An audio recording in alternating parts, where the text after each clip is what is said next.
A criminal indictment is expected any day from the grand jury in a high-profile triple stabbing. And now we're learning more about the case against Michael Mosley, who is accused of murdering two Middle Tennessee men. Tonight, for the first time, we hear from Mosley in a letter from his jail cell to News Channel 5's Nick Barris. This is a tragic case where two men were killed. We've heard from police, prosecutors, defense attorneys, the victims' families, and now, for the first time, from the suspect, Michael Mosley. Mosley is accused of stabbing Clay Beathard and Paul Trapini III to death and injuring A.J. Bethram outside the Dogwood Bar in Nashville on December 21st. Prosecutors say the attack was entirely unjustified.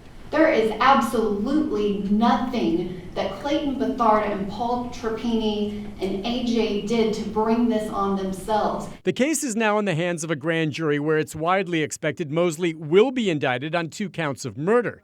He's closely following his own case from behind bars and sent this letter to me at News Channel 5. Mosley, who says he acted in self-defense, says he is definitely open to giving my side of the story. But he did not explain why he ran from the scene if he did act in self-defense.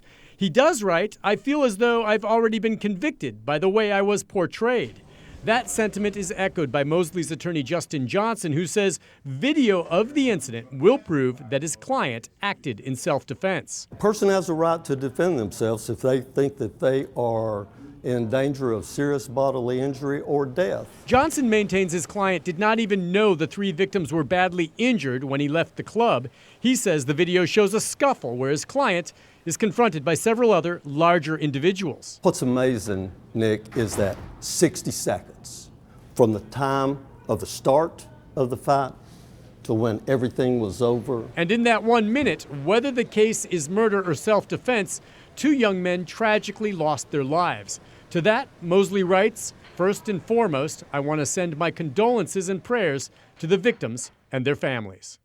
Now, an important note about this story. Several people organized an effort this past weekend to reach out to us asking to not air the report you just saw. They're concerned that it would be difficult for the families of the victims.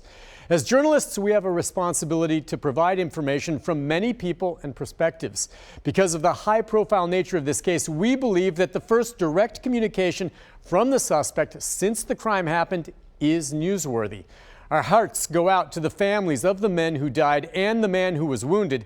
At the same time, our job as journalists is to provide you with developments in the case.